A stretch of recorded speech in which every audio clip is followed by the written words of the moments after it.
I've been sitting there for an hour. Hello, everyone. Welcome to the show. Today we are talking about The Wild Robot.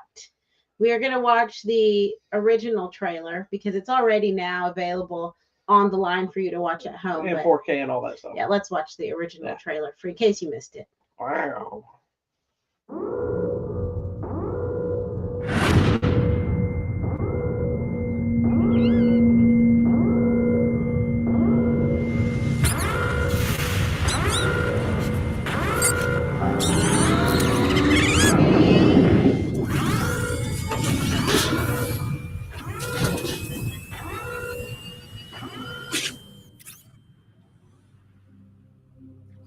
I see trees of green and clouds of light, bright blessed day,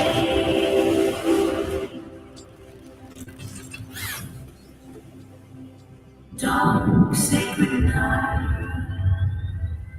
What a wonderful world.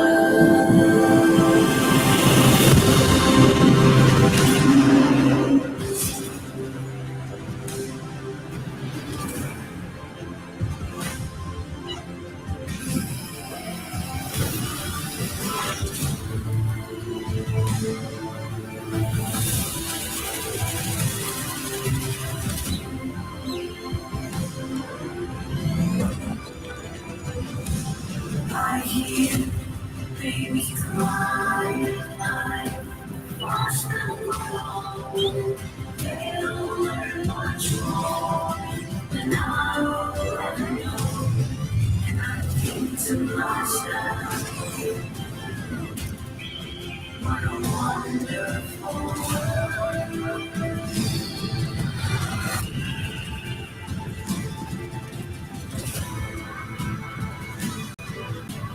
Sometimes, to survive, we must become more than we were programmed to be.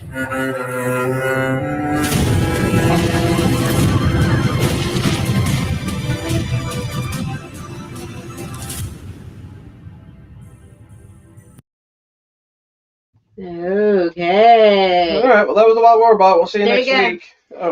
Oh, I love this movie. it was very, very, very good. And I didn't know what to expect. It was just like, oh, okay, a little cartoon robot lost in the wild. That's cool. I was over here blubbering. I was blubbering, I tell you. Well, I know when the trailer came out, I was like, this looks really good. I was a little weird, kind of wasn't sure how I felt on the animation. You know, a lot of these animated, which I do love that they're trying different styles. Things like with the bad guys, the Spider-Verse movies, they're all changing some of the vibe instead of just typical CGI animation. This one felt more in line. It's kind of like almost like painting. Very much kind of like the Ninja Turtle Mutant Mayhem movie, but less chaotic. Yes. Like that movie has kind of chaos, and I loved it. This one feels almost like a Bob Ross painting. You know what I mean? Where it's like the paint brush strokes and some of the animation. Sometimes it doesn't look like that, but a lot of times it does. But I think it's perfect style because you're dealing with so many landscapes and animals. So at times it almost looks like you're painting of this forest stuff. Yes, it looked picturesque.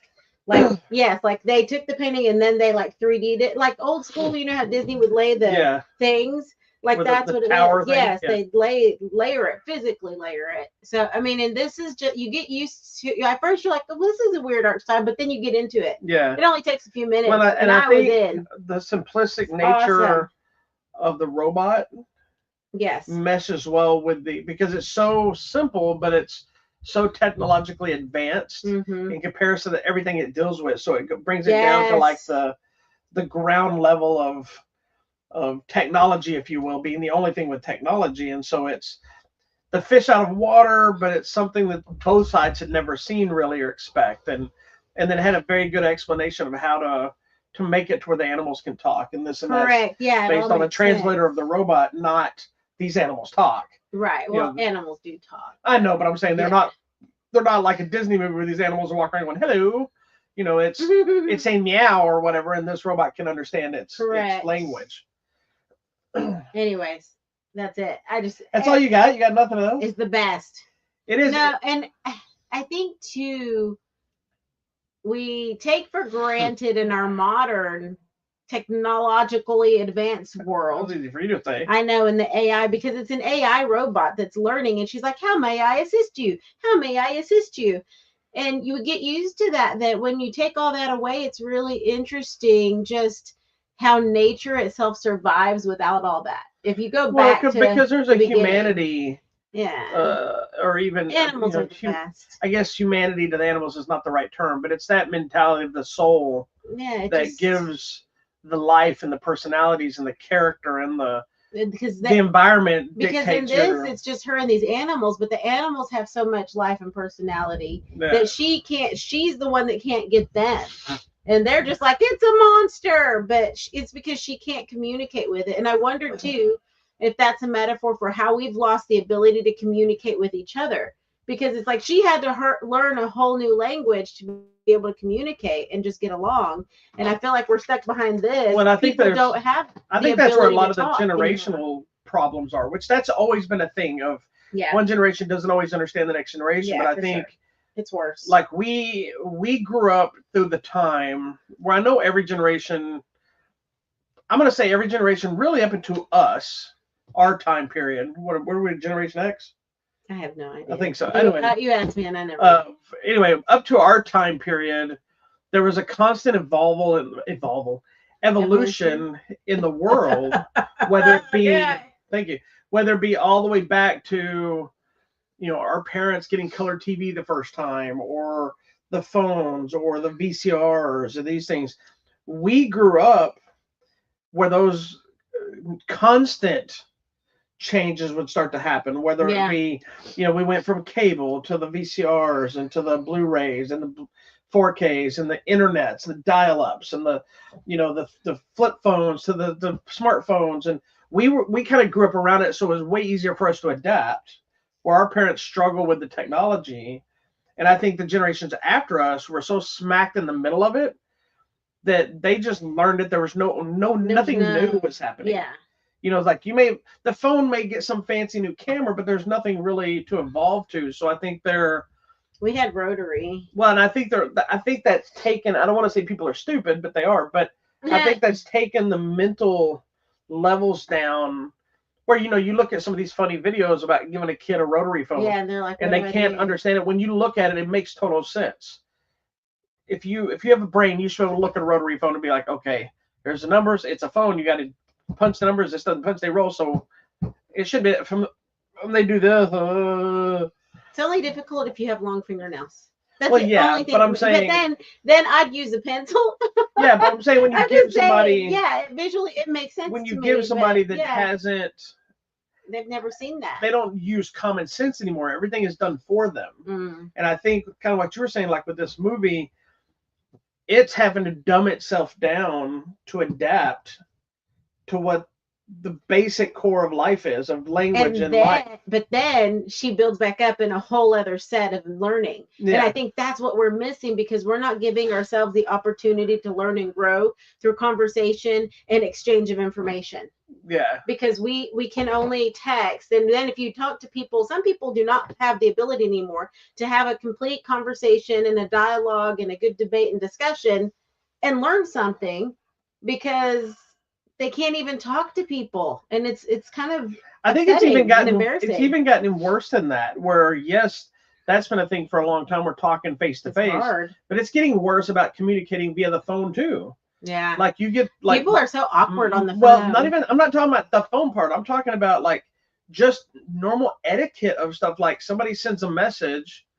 If I get a message, I reply to that message right now most of the time, because you sent me the message. So I'm assuming I received a message and you're like this. Waiting. You hit send and you're waiting for a response. And then I respond to people and then I don't hear from them for days sometimes. I just saw your message. And I'm like, you sent me the message. I responded to you within less than a minute. And you didn't see it for 2 days. I'm like, I don't understand the whole, like when I got a cell phone like this, my vibe was I can have this with me at all times now. Yes, we were so excited. And it is with me. Like when we go to the bathroom and I walk across the house, I don't leave my phone laying here. unless it's somewhere like I'm going to get a drink or not a bathroom, I'm coming right back to that same spot. Yeah. But if I'm downstairs and I go upstairs, the phone goes with me. Yeah. You know, and so I think there's the reliance, like your parents are the worst. Oh, my mom especially. She'll text me and then, or I'll text her and doesn't respond to me for a couple of days. Then she'll finally respond in the middle of the night. Then I respond to her and I'll be like, "Are you gonna answer my message?" I'll call her and she'll be like, "Oh, I hadn't seen it." I'm like, and she's on her phone all day long. Yeah, but she also will put her phone down and then she'll go somewhere else and not have it with her. And my mom is disabled partially, so she needs her phone with her. We need to get her one of those neck things. And I tell people, one of my best friends about that. He doesn't do social media. He doesn't do any of that stuff, and he doesn't answer his phone half the time. And I'm like, he's like, "Well, I was doing such." I'm like, "It's a mobile phone. Why is it not with you?" You know. But anyway, I think this movie is a prime example of a good use of AI. Yes. Where because I'm an artist, I have a lot of butting heads with the AI mentality, and because you're an office person, you like elements. I like AI just for what the work. And I hate it. I had it create me a logo for my just personal brand. Oh, that's what artists do. Well, make me a logo. No, you've already betrayed me. I'm not going to. You have an artist that lives in the house with you, and what did you do? You went to the thing that takes. Can you please create a logo that says Miss Drew? You did the thing that takes the jobs away from me. I'm sorry. Right next to me. It's cute. This is my new look. That's what you got designed. Yes. Isn't that cute? Looks like clip art. I'm going to start embroidering it on all my clothes, like Laverne and Shirley. No one's going to get that reference. The show may slowly be going away with our divorce. Anyways, this is a great movie. I think it's good for kids. They may not understand all of the intricacies intellectually, but they'll get it with the But I think animals. that's what makes it cross thing into adults. Yes. Like, it feels like kind of a Disney vibe with all the animals, the communicating, but completely different. Yeah. You know, I think it has a unique voice on a lot of levels, and I think it is fantastic. I do think it's one of the best animated films to come out this year. Wow. I didn't say best movies, but best animated films. I think it's really great. There's a handful that were, while we're on this anime thing, what do you think are some of the best animated films that came out this year? Do you even remember any that came out this year? Does The Snail count? Yes, The Snail is one of this year. Memoir of a Snail. Memoir of a Snail. Best animated movie of the year, in my opinion. I don't know all the movies that came out. You don't pay attention. I guess we'll have to discuss that next week when we talk about our favorite stuff of the year. Oh, no. Better get to work. Well, I wanted us to do these. Oh, Transformers, robots. Okay, but now we got to move on. So you didn't. But, you're not yes, Garfield came out this year. Inside Out. Stop looking them up now. I would say this one, The Snail. I did not think I was going to like the Snail movie. It was so good. It is. And it's a different art style. It's that stop motion. Yeah. Anyways, I want us to do our top 10 movies like normal, but then we can do animation, we can do comedy, we can do horror. We're going to do a random show probably next week after the new year. Tops. And we'll talk about it. Okay, I got to work on that. Anyway, The Wild Robot is available now on digital, 4K, Blu-ray, DVD, it's blah, blah, on blah. Prime Video. Yeah, wherever you can find it. If you have not checked it out, I highly recommend it. I'm bummed I didn't see this one in the theaters because I think it would look fantastic on the big screen. Yeah, but that's so we may just rewatch it at home on the big screen. I would love to. I'll have a good cry again because it's so touching and emotional. Anyway. Okay, tell me about giveaways on our website. I have no idea what's. We got a few things that we still got some old ones. I don't know if there's any new stuff, maybe. But I still got a few copies left of 4Ks of the Terminator and the Joker 2. Blazing Saddles, Interstellar, as well as Watchmen Chapter 2, and I think I have one digital code of Conclave left. Okay, we'll be talking about it. And there'll be another couple of fixing to creep in there.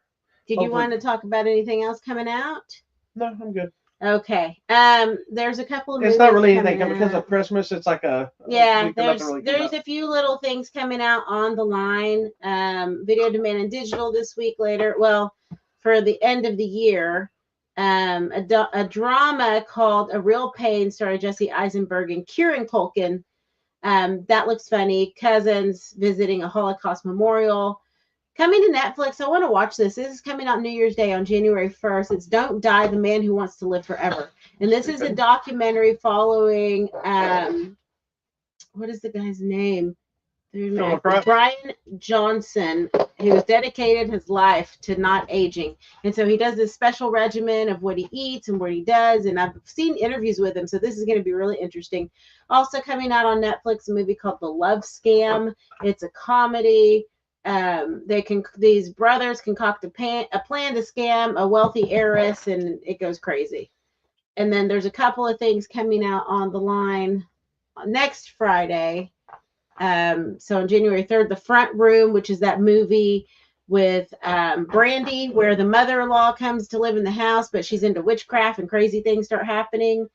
There's a new Wallace and Gromit, Vengeance Most Foul, which we will watch that. It's on Netflix. So that's kind of foul like chicken. Yeah, there's not a whole lot at the theater, but there's a lot of good stuff coming out. Stuff coming to theaters tomorrow. Online. Yes. So coming out tomorrow on Christmas Day, and we'll be talking about some of these. Baby Girl, we're going to watch it. Nosferatu, we'll have a show here shortly. The Fire Inside, we'll have a show shortly. A Complete Unknown, this is the Bob Dylan. I'll just tell you, I've seen it. We're probably going to do a show on it because we don't like doing it if we haven't both seen it. But I'll just tell you now, it is fantastic. There you go. Whether you're a Bob Dylan fan or not, it's actually really, really good. Sorry, Bob Dole, I made fun of you. So those are the big things, and we've seen almost all of it. So that's it. We'll see you next time. Till the next show.